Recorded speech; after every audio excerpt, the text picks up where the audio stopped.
ಧಾರವಾಡದ ಪ್ರತಿಷ್ಠಿತ ಕರ್ನಾಟಕ ವಿಶ್ವವಿದ್ಯಾಲಯದ ಆವರಣದಲ್ಲಿ ಕಳೆದ 14ನೇ ತಾರೀಕು ಅಂದ್ರೆ ಮೇ 14ನೇ ತಾರೀಕು ನಡೆದಿದ್ದಂತಹ ಯುವತಿಗೆ ಚುಡಾಯಿಸಿದ್ರು, ಫೋನ್ ಕಿತ್ಕೊಳ್ಳೋಕೆಲ್ಲ ಫೋನ್ ಕಸಿದುಕೊಳ್ಳೋಕೆ ಪ್ರಯತ್ನ ಪಟ್ಟಿದ್ರಲ್ಲ. ಈ ಪ್ರಕರಣಕ್ಕೆ ಸಂಬಂಧಪಟ್ಟಂತೆ ಈಗ ಪೊಲೀಸ್ ಇಲಾಖೆ ಕೂಡ ಆತ ಯಾರು ರ್ಯಾಗ್ ಮಾಡಿದ್ದು, ಏನ್ ವಿಚಾರ ಅಂತ ತಿಳ್ಕೊಳ್ಳೋಕೆ ಮುಂದಾಗಿದ್ದಾರೆ. ಇದಕ್ಕೆ ಸಂಬಂಧಪಟ್ಟಂತೆ ಒಂದು ರಿಪೋರ್ಟ್ ಇದೆ, ನೋಡ್ತಾ ಹೋಗೋಣ. ಅವಳಿ ನಗರದಲ್ಲಿ ಮಹಿಳೆಯರಿಗಿಲ್ಲ ಸುರಕ್ಷತೆ. ಕರ್ನಾಟಕ ವಿವಿ ಕ್ಯಾಂಪಸ್ನಲ್ಲಿ ಕಿಡಿಗೇಡಿಗಳ ಹಾವಳಿ. ಬೈಕ್ನಲ್ಲಿ ಬಂದು ವಿದ್ಯಾರ್ಥಿನಿಯರ ಮೇಲೆ ಹಲ್ಲೆ. ಹುಬ್ಬಳ್ಳಿ ಧಾರವಾಡ ಅವಳಿ ನಗರದಲ್ಲಿ ಕಾನೂನು ವ್ಯವಸ್ಥೆ ಹದಗೆಟ್ಟಂತೆ ಕಾಣಿಸ್ತಿದೆ. ಸರಣಿ ಹತ್ಯೆಗಳ ಬಳಿಕ ಕರ್ನಾಟಕ ವಿವಿ ಕ್ಯಾಂಪಸ್ ಕೂಡ ಸೇಫ್ ಅಲ್ಲ ಅನ್ನೋದು ಸಾಬೀತಾಗ್ತಿದೆ.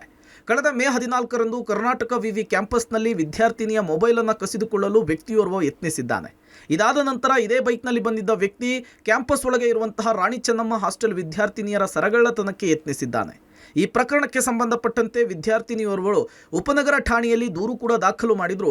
ಇದಾದ ನಂತರ ಕರ್ನಾಟಕ ವಿವಿ ಆಡಳಿತ ಮಂಡಳಿ ಹಾಗೂ ಪೊಲೀಸ್ ಇಲಾಖೆ ಎಚ್ಚರಗೊಂಡಿದೆ.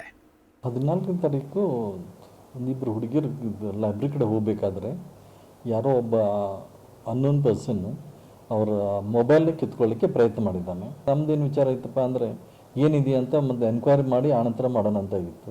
FIR ಕಂಪ್ಲೇಂಟ್ ಮಾಡಲಾಗಿದೆ. ಇಡೀ ನನ್ನ ಕ್ಯಾಂಪಸ್ನ ಮತ್ತೊಮ್ಮೆ ಸೀಲ್ ಮಾಡ್ತಾ ಇದ್ದೀವಿ. ಯಾವುದು ಬೇರೆ ಗೇಟ್ದಿಂದ ಯಾರಿಗೂ ಎಂಟ್ರಿನೂ ಇರೋದಿಲ್ಲ, ಎಕ್ಸಿಟ್ ಇರೋದಿಲ್ಲ. ಆಮೇಲೆ CCTV ಹಾಕ್ತಾ ಇದ್ದೀವಿ ಎಲ್ಲ ಗೇಟ್ಗಳಿಗೆ. ಸ್ಪೀಡ್ ಕಡಿಮೆ ಮಾಡಲಿಕ್ಕೆ ಎಲ್ಲ ಕಡೆ ಸ್ಪೀಡ್ ಬ್ರೇಕರ್ಸ್ ಹಾಕ್ತಾ ಇದ್ದೀವಿ. ಸೊ ಈ ರೀತಿ ನಮ್ಮದು ಕೆಲವೊಂದು ರೋಡನ್ನ ಕ್ರಾಸ್ ಮಾಡಿತ್ತು ಬೈಪಾಸ್ ಮಾಡಿ ಬರ್ತಾ ಇದ್ರು, ಅವನು ಎಲ್ಲನೂ ಬ್ಲಾಕ್ ಮಾಡಿದ್ದೀವಿ. ಸೊ ಈ ರೀತಿ ಸೆಕ್ಯೂರಿಟಿ ಕಂಪ್ಲೀಟ್ಲಿ ಬೀಫ್ ಅಪ್ ಆಗಿದೆ. ಯಾವುದೇ ಒಂದು ಅಹಿತಕರ ಘಟನೆ ನಡೆದ ಹಾಗೆ ಎಲ್ಲ ಪ್ರಯತ್ನ ನಡೆದಿದೆ. ವಿದ್ಯಾರ್ಥಿನಿಯ ದೂರಿನಲ್ಲೇನಿದೆ? ಕರ್ನಾಟಕ ವಿವಿ ಆವರಣದಲ್ಲಿರುವ ರಾಣಿ ಚೆನ್ನಮ್ಮ ಹಾಸ್ಟೆಲ್ನಿಂದ ಗ್ರಂಥಾಲಯಕ್ಕೆ ನನ್ನ ಗೆಳತಿಯರ ಜೊತೆಗೆ ಹೋಗುವಾಗ ಬೈಕ್ ಸವಾರನೊಬ್ಬ ಹಿಂಬಾಲಿಸ್ತಿದ್ದ. ಅಪರಿಚಿತ ಬೈಕ್ ಸವಾರ ರಸ್ತೆಯ ಮೇಲೆ ಯಾರೂ ಇಲ್ಲದೆ ಇರುವುದನ್ನು ನೋಡಿ ಬೈಕನ್ನು ನಿಲ್ಲಿಸಿ ತನ್ನ ಕೈಯಿಂದ ಭುಜಕ್ಕೆ ಹೊಡೆದ. ನಂತರ ಮತ್ತೆ ತನ್ನ ಬೈಕ್ ಮೇಲೆ ಏರಿದ ಯುವಕ ಅಮರ್ ಜವಾನ್ ವೃತ್ತದಲ್ಲಿ ನಿಂತು ನನ್ನನ್ನೇ ನೋಡ್ತಾ ಇದ್ದ. ಈ ವೇಳೆ ಅದೇ ರಸ್ತೆಯ ಮೇಲೆ ಬೈಕ್ ಮೇಲೆ ಹೋಗ್ತಾ ಇದ್ದ ಇಬ್ಬರು ಯುವಕರನ್ನ ತಡೆದು ಆ ಘಟನೆಯ ಬಗ್ಗೆ ವಿವರಿಸಿದೆ.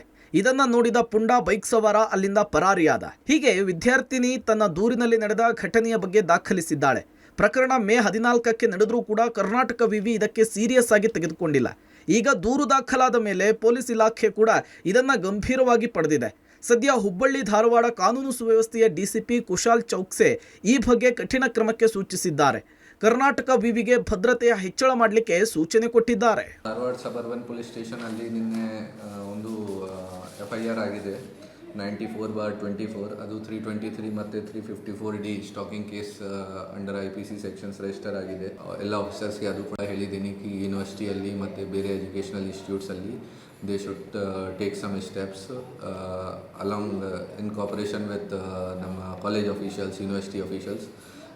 ಸ್ವಲ್ಪ ಸೆಕ್ಯೂರಿಟಿ ಶುಡ್ ಬಿ ಟೈಟನ್ಡ್. ಹೊರಗಡೆಯಿಂದ ಒಳಗಡೆ ಬರ್ತಾರೆ ಯೂನಿವರ್ಸಿಟಿಯಲ್ಲಿ, these people should be properly checked. ಅದು ಪೊಲೀಸಿಂದ ನಾವು ಕೂಡ ಕ್ರಮ ತಗೊಳ್ತೀವಿ ಮತ್ತು ಯೂನಿವರ್ಸಿಟಿ ಸ್ಟಾಫ್ಗೆ, ಸೆಕ್ಯೂರಿಟಿ ಸ್ಟಾಫ್ಗೆ ಕೂಡ ಹೇಳಿದ್ದೀವಿ. ಒಟ್ಟಾರೆ ಅವಳಿ ನಗರದಲ್ಲಿ ದಿನದಿಂದ ದಿನಕ್ಕೆ ಕ್ರೈಮ್ ರೇಟ್ ಹೆಚ್ಚುತ್ತಾ ಇರುವ ಬೆನ್ನಲ್ಲೇ ಇಂತಹ ಘಟನೆ ನಡೆದಿದ್ದು ಎಲ್ಲರಿಗೂ ಕೂಡ ಆತಂಕವನ್ನು ಮೂಡಿಸಿದೆ. ಸದ್ಯ ಪೊಲೀಸ್ ಇಲಾಖೆ ಹಾಗೂ ಕರ್ನಾಟಕ ವಿವಿ ಆಡಳಿತ ಮಂಡಳಿ ಇದಕ್ಕೆ ಏನು ಕ್ರಮ ಕೈಗೊಳ್ಳುತ್ತೆ ಕಾದ್ ನೋಡಬೇಕು. Javid Adhoni, public TV, Dharwad.